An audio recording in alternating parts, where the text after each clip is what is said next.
Bob and Ray? Ray ain't here yet, though, huh? Oh, he's still away on vacation. Oh, you know where he went to? I don't know where he is, no. Nobody sent for her enough for the bottle. Ain't any postcards whatsoever. No? No. Nothing came in, huh? No. Well, here it is, a brand new week, and welcome everybody to a brand new program. Another program in the new series, same series but another week of the same series. It's a very serious program, in fact. It is serious today because our contest is definitely closed. Yes? We announced on Saturday, for those of you who still plan to send in entries, that we had our the first 10 right answers to the mystery band thing, and we still had some returns this morning. So if you weren't listening last week, we're telling you that again today. The mail has been flooded here, Bob. It has. And I understand they put on 3 new mailmen today to carry the load. Well, I don't know about that, but I'd like to mention those winners' names again today. Bob Miller of Chestnut Hill was one. He's here with us, as a matter of fact. He dropped in this morning, and we may hear from him later. Mrs. Joseph Lyons of Dorchester, Mildred Gilmore of Lynn, Mrs. Touchette of Medford. I don't know why I always worry about that one. Touche? No, E-T-T-E, Touchette. Mm-hmm. D.A. Scully of Cambridge, Mrs. Paul Bauer of Norfolk Downs was a winner. Mrs. Louise Roberta of Cohasset was a winner. Oh, wait. What was that? Hold on right there. I don't know Mrs. Roberta, but she is a winner. Miss Anna Goyette of Bedford is another one. Eugene Levine of Brighton. He could belong to My Name is a Poem Club, couldn't he? Mrs. Rita Dace of North Quincy. Those are the 10 winners. They have been notified by mail. They should receive their prizes within a few days. Those prizes included one. It was, let me see. Box of Cynthia Sweets. Box of Cynthia Sweets. Candy. Right. And another one was number tickets 2 to was Low State or Orpheum Theater. 2 tickets to theater. Low State or Orpheum. Low State or Orpheum. The Red Danube. For the motion picture, The Red Danube. Right. 3 of the latest MGM record releases. And there were, let's see, I think it was 3 or 4, maybe 3. 3, that's right. Record releases by a well-known company. MGM. Oh, MGM. Then we had a famous fried clam dinner at Maury Pearl's restaurant in Quincy. That was another prize. There was some kind of a meal or something like that at a South Shore dining spot. Maury Pearl's in Quincy. I think it was fried clam dinner. Oh, we have it. Then 2 tickets to any ballroom where Freddie Soteriol and his band are appearing. One of the local orchestras was offering tickets. Freddie Soteriol's band. Freddie Soteriol's band was offering tickets. Look, can't you be more on the ball? You're supposed to have rehearsed all of this and been able to repeat them after me in rapid succession. But I had everything down right, though. Yes, you had everything right. We could have a cigarette and get that out of the way. We've got to play that mystery tune again, and we hope before the half hour is over to have the band leader who directed that combination here with us at this very microphone. Isham Jones. No, it isn't Isham Jones. Al Newman and his orchestra. No, it isn't. No, and it isn't Chester Memory either. But let's have a Chesterfield, and then we'll play the rest. Chesterfield over and over again. Chesterfield satisfy women and men. Milder, much milder, all smokers agree. Always by Chesterfield, ABC. I understand, Albert, that you're doing the sports warm-up time today for Leo Egan, who happens to be in New York for some reason. I am Leo Egan today. You are Leo Egan today. Right. I think there's some kind of a crucial contest about to take place in Gotham. And for that... In New York, there's going to be a ball game. We in radio call it Gotham. Okay. There's going to be a crucial contest. Yes, between who? Between the league-tied New York Yankees and league-tied McCarthy men. Right. And the Red Sox. Well, the three teams. Nobody calls them the Red Sox. Today will be the game. Good morning, Norman. Today will be the game which will really let us know how the rest of the season is going to go. Norm, you have anything particular over there that you... Letter for Al Byrne. This is the first one I've got here since I've been at the station. You dare to open this and read it on the air? I'll read it over silently first. You will, huh? That's always a safe. You have one there for me, too? David O. Albert Associates. Oh, yeah. This is for you, though, Norm. This comes from Charles Dinsmore, who is now in Machias, Maine. Alan Morris is in the record library. But this is not a local post office, Can't fellas. you please send some of the money you owe me? Long time no hear or something. If you will let me, I'll try to get paid for two of the long delays between letters. Well, I tell you, while we're reading our mail, why don't we listen to our mystery record? A check. I went into hibernation. I saw I had one of Not those. because it's a check, but because Here's our mystery record. Cover me up with the sunshine of Virginia. This all coming through all right, friends?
Well, that was Cover Me Up with the Sunshine of Virginia, which was our mystery song last week. The song was no mystery, but the band was. Be reminded again that the contest is over. We have our 10 winners. We have announced their names, and we will announce the name of the band, the correct answer, a little bit later this afternoon. See if you can play some music that's a little more up to date. Will you, Ken? Still? Song from 1929. That's about 5 years after that one came out.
think up using wedding bells in that arrangement, Ken. I think that's one of the most ingenious strokes of ingenuity for a long time.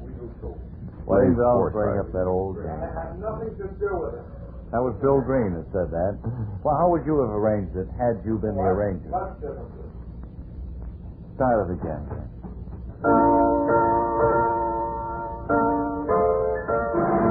Is that better? Oh, well, I suppose it is. Get up, Green. No more arranging for Green. Is he getting a check for arranging on this program, too? Or is he just a band boy? He just collects the music, doesn't he? My library. Okay. Well, back in April, on April 20th this year, I believe it was this year, we received a piece of copy from the agency which handles Cynthia Sweets. Yeah. And I'm happy to say that piece of copy is still in use. We've got news for all of our Cynthia Sweets fans. Yeah. And it's for Cynthia Sweets has perfected a new product which we know all of you will enjoy as much as we do. So far, I haven't heard anything new. It's the Cynthia Sweets Coconut Cream Bar, a delicious pure coconut cream bar. Cynthia Sweets' own blend and formula which makes it the best tasting 5-cent candy bar your mouth has ever watered for. Pardon me, Bob, but I think that I've heard that on the radio a couple of You times might have before. heard it once or twice. If you've tasted the rest, though, now taste the best. Cynthia Sweets Coconut Cream Bar is a quality serving of candy backed by the fine name of Cynthia, famous in candy for over 50 years. Now it's 51 since we got this copy the first time. You can get this new 5-cent Cynthia Sweets Coconut Cream Bar at drugstores and at candy counters everywhere. Ask for it. If your dealer has not stocked it as yet, we say demand it. Your friends, if you've tasted the rest, now taste the best. Buy several bars at your favorite candy counter today and treat the whole family. In other words, if you have 5 in your family, buy 5 bars. If you have 4, buy 4 bars. What if you have 14? Buy 14 bars. What if you had 6? 6 bars. See, it works. 13. 13 bars. 2. The 2. New 5-cent Cynthia Sweets Coconut Cream Bar is a treat you just can't beat. So, that's the idea that they wanted us to get across, and we've forgotten about the Cynthia Sweets chocolates. We haven't been talking much about those. Norm, you just handed me this card from Victor Records, and the first record I see that they mention as being released on September 26th, which is today, is by Mindy Carson. She's quite a gal with a song, they say. Had a good write-up in Life this week. Did you see it? Used to be a tomboy. Maybe she still is. I don't know, but she's receiving applause from not only the public, but the music world. And I'm sorry to say she won't be our guest this afternoon. Would you like to rehearse your sportscast for 1:35? Bob, I came in here for a little entertainment today. Well, see, that's a novel A little thing. joy out of life, a little few smiles, a couple of laughs. Well, I'll tell you this.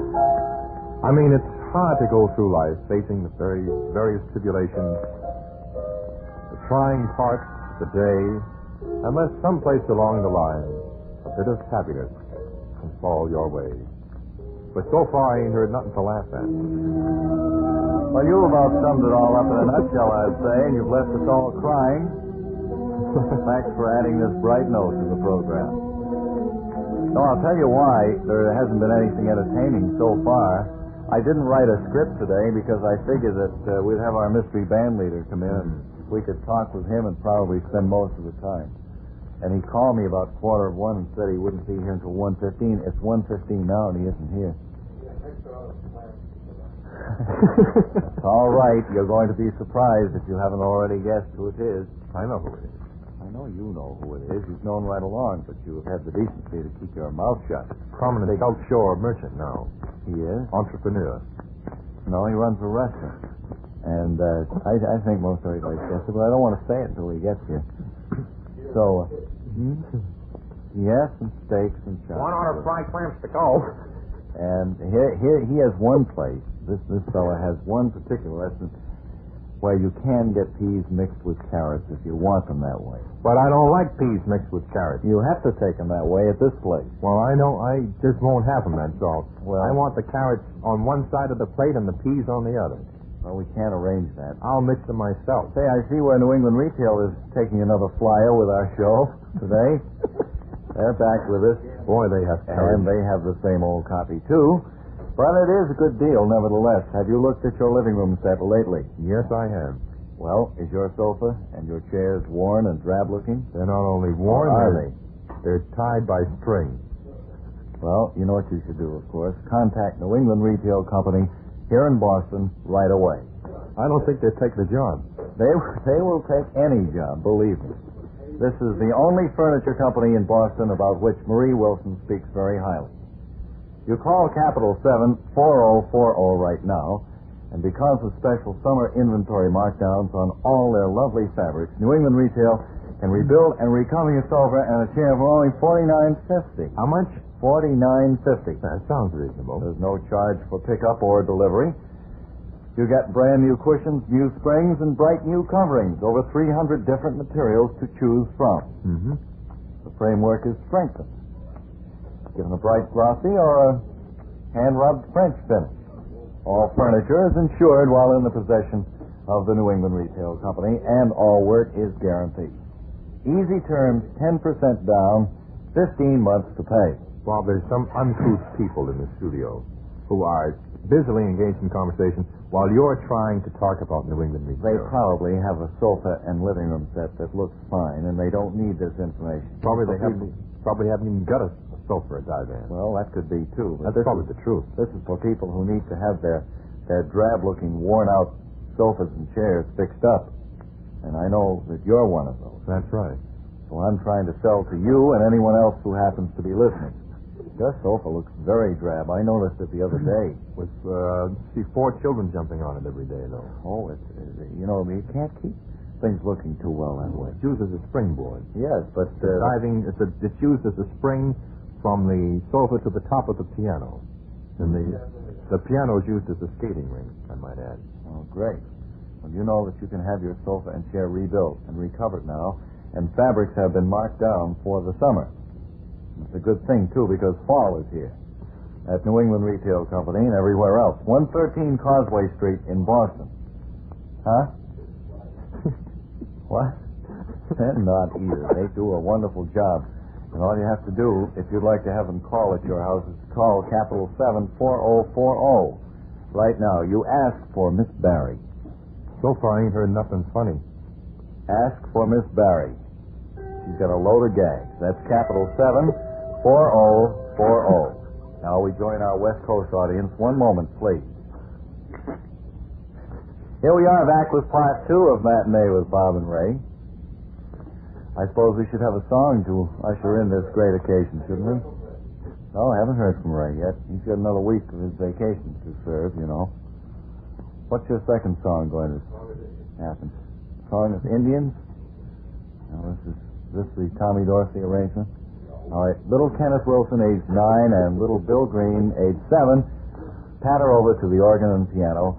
There they go. They've got their music all spread out. Remember, phone number in the Honor City, which is Boston, is Capital 7-4040. That'll get a lot of calls. You may vote by asking for Miss Barry. Here they are now. It's Song of Indians.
isn't really happening to us, is it? That we're listening to music by you two fellas? Were we really listening to that?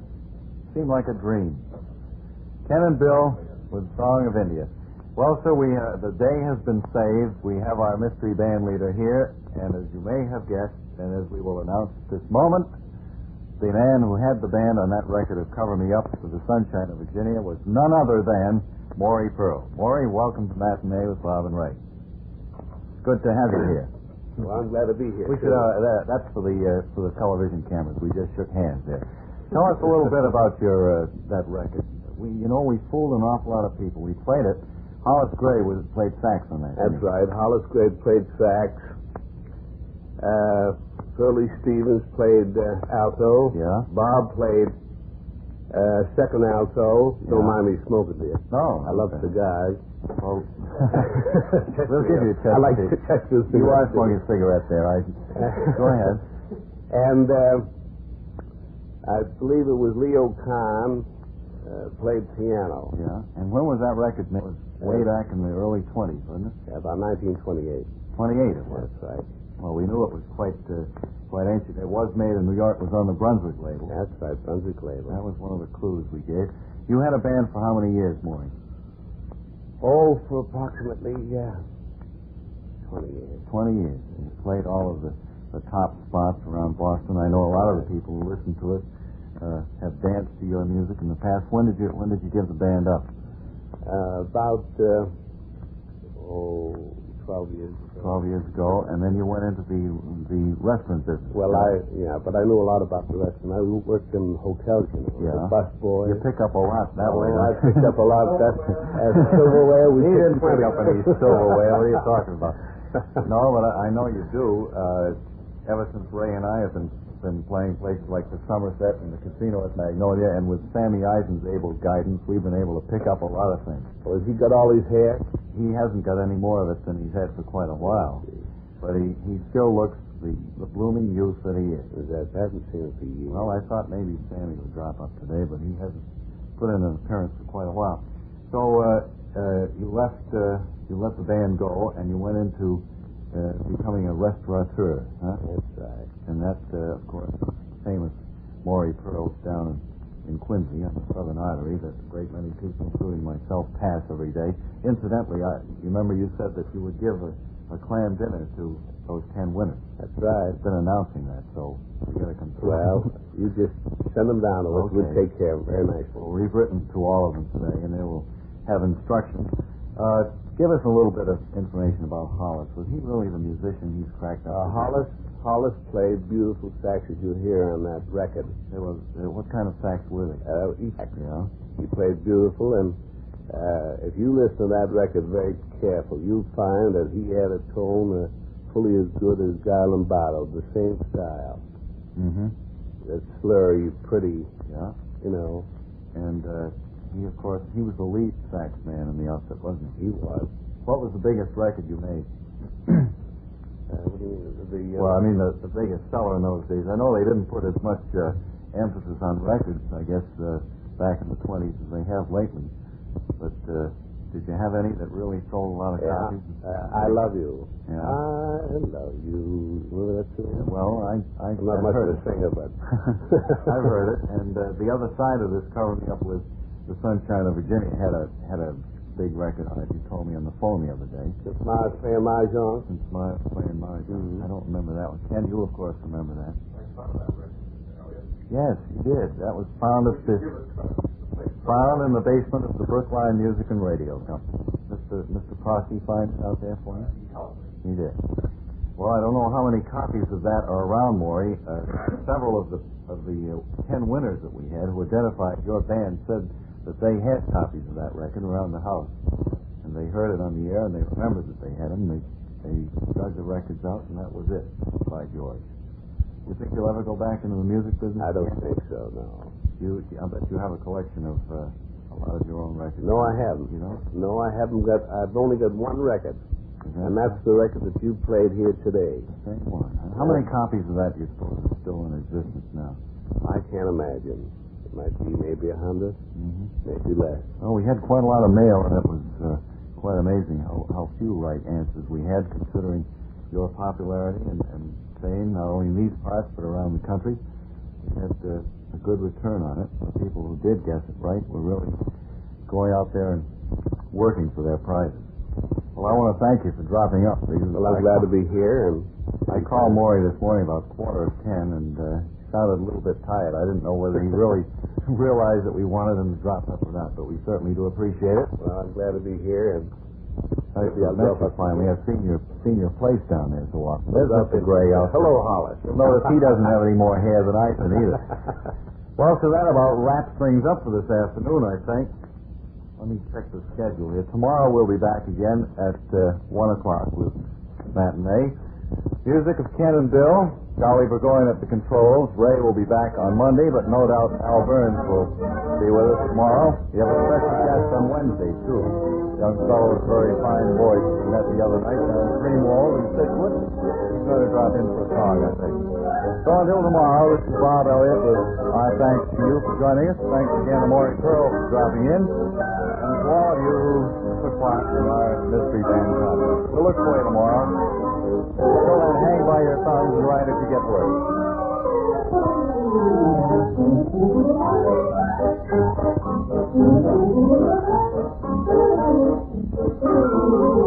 You've given up the special for tomorrow.